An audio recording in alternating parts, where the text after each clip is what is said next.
Has anyone among you ever been exposed to tear gas? Tear gas? Anyone? I'm sorry to hear that. So you might know that it's a very toxic substance, but you might not know that it's a very simple molecule with an unpronounceable name. It's called chlorobenzalmalonitrile. I made it. It's decades old, but it's becoming very trendy among police forces around the planet lately, it seems. And according to my experience as a non-voluntary breather of it, tear gas has two main but quite opposite effects. One, it can really burn your eyes, and two, it can also help you to open them.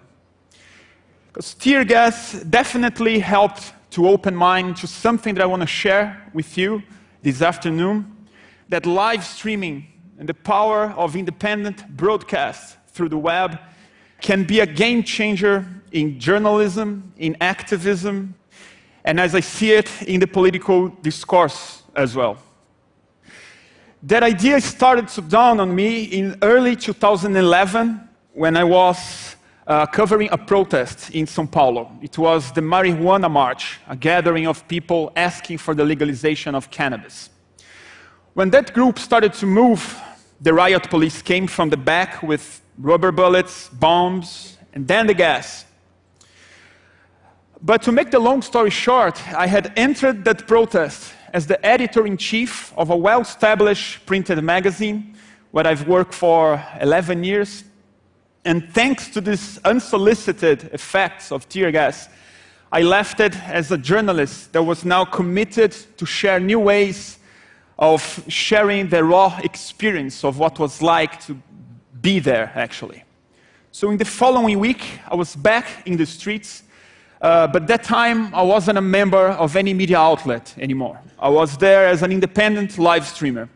And all I had with me was basically borrowed equipment. I had a very simple camera and a backpack with 3G modems. And I had this web link that could be shared through social media, could be put in any website.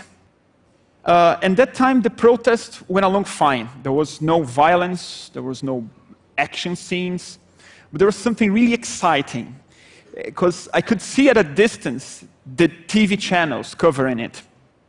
And they had these big vans and the teams and the cameras, and I was basically doing the same thing, and all I had was a backpack. And that was really exciting to a journalist, but the most interesting part was when I got back home, actually, because I learned that I had been watched by more than 90,000 people. And I got hundreds of emails and messages of people asking me basically, how did I do it? How it was possible to do such a thing. And I learned something else, that was actually the first time that somebody had ever done a live streaming in a street protest in the country. And that really shocked me, because I was no geek, I was no technology guy, and all the equipment needed was already there, was easily available. And I realized that we had a frontier here, a very important one, that it was just a matter of changing the perspective. And the web could be actually used, already used, as a colossal and uncontrollable and highly anarchical TV channel, TV network. And anyone with very basic skills, very basic equipment, even someone like me who had this little sturdiness, this little stuttering issue, so if it happens, bear here with me, please. Even someone like me could become a broadcaster.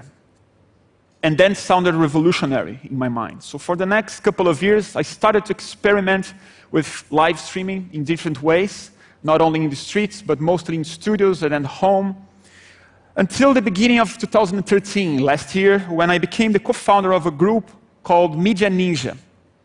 Ninja is an acronym that stands for Narrativas Independentes, Jornalismo e Ação, or in English, Independent Narratives, Journalism and Action. It was a media group that had little media plan. We didn't have any financial structure. We were not planning to make money out of this, which was wise, because we shouldn't try to make money out of journalism. No.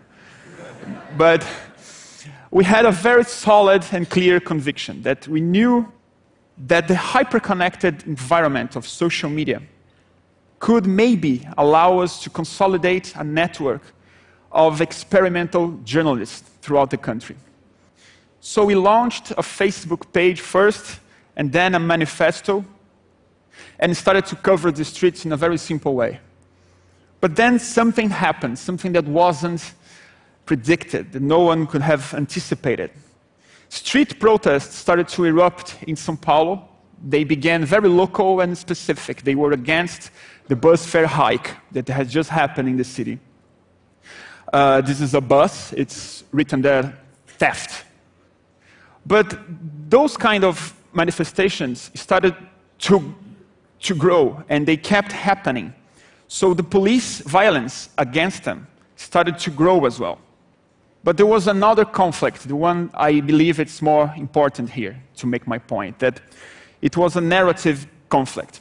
There was this mainstream media version of the facts that anyone who were on the streets could be easily challenged if they presented their own vision of what was actually happening there. And it was this clash of visions, this clash of narratives that I think turned those protests into a long period in the country of political reckoning, where hundreds of thousands of people, probably more than 1 million people, took it to the streets in the whole country. But it wasn't about the bus fare hike anymore. It was about everything. The people's demands, their expectations, the reasons why they were on the streets could be as diverse as they could be contradictory in many cases. If you could read it, you would understand me. But it was in this environment of political catharsis that the country was going through that it had to do with politics, indeed, but it had to do also with a new way of organizing through a new way of communicating. It was in that environment that Media Ninja emerged from almost anonymity to become a national phenomenon. Because we did have the right equipment. We are not using big cameras. We are using basically this. We are using smartphones. And that actually allowed us to become invisible in the middle of the protests, but it allowed us to do something else, to show how it was like to be on the protest, to present to the people at home a subjective perspective. But there was something that is more important, I think, than the equipment. It was our mindset. Because we are not behaving as a media outlet. We are not competing for news. We are trying to encourage people, to invite people, and to actually teach people how to do this, how they also could become broadcasters. And that was crucial to turn Media Ninja from a small group of people, and in a matter of weeks, we multiplied and we grew exponentially throughout the country. So in a matter of a week or two, as the protests kept happening, we were hundreds of young people connected in this network throughout the country. We were covering more than 50 cities at the same time. That's something that no TV channel could ever do. That was responsible to turn us suddenly, actually, in the kind of the mainstream media of social media. So we had like a couple of thousands of followers in our Facebook page, and soon we had 250,000 followers. Our posts and our videos were being seen by more than 11 million timelines a week. That was way more than any newspaper or any magazine could ever do. And that turned Media Ninja into something else, more than a media outlet, than a media project. It became almost like a public service to the citizen, to the protester, to the activist, because they had a very simple and efficient and peaceful tool to confront both police and mediatic authority. Many of our images started to be used in regular TV channels. Our live streams started to be broadcasted even in regular televisions when things got really rough. Some of our images were responsible to take some people out of jail, people who were being arrested unfairly under false accusations, and we'd prove them innocent. And that also turned Media Ninja very soon in kind of a seen as almost as an enemy of cops, unfortunately. And we started to be severely beaten and eventually arrested on the streets. It happened in many cases. But that was also useful because we were still at the web, so that helped to trigger an important debate in the country on the role of the media itself and the state of the freedom of the press in the country. So Media Ninja now evolved and finally consolidated itself in what we hoped it would become. A national network of hundreds of young people self-organizing themselves locally to cover social, human rights issues and expressing themselves not only politically, but journalistically. What I started to do in the beginning of this year, as Media Ninja is already a self-organizing network, I'm dedicating myself to another project. It's called Fluxo, which is Portuguese for stream. It's a journalism studio in São Paulo, downtown, where I use live stream to experiment what I call post-television formats.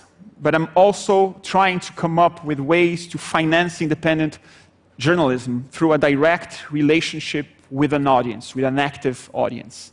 Because now I really want to try to make a living out of my tear gas resolution back then. But there's something more significant here, something that I believe it's more important and more crucial than my personal example. I said that live stream could turn the web into a colossal TV network, but I believe it does something else. Because after watching people using it, not only to cover things, but to express, to organize themselves politically, I believe live stream can turn cyberspace into a global political arena where everyone might have a voice, a proper voice. Because live stream takes the monopoly of the broadcasted political discourse, of the verbal aspect of the political dialogue out of the mouths of just politicians and political pundits alone. And it empowers the citizen through this direct and non-mediated power of exchanging experiences and dialogue, empowers them to question and to influence authorities in ways that we're about to see. And I believe it does something else that might be even more important, that the simplicity of the technology can merge objectivity and subjectivity in a very political way, as I see it. Because it really helps the audience, thus the citizen, to see the world through somebody else's eye. So it helps the citizen to put his or herself in other people's place. And that idea, I think, should be the intention, should be the goal of any good journalism, any good activism, but most of all, any good politics. Thank you very much. It was an honor.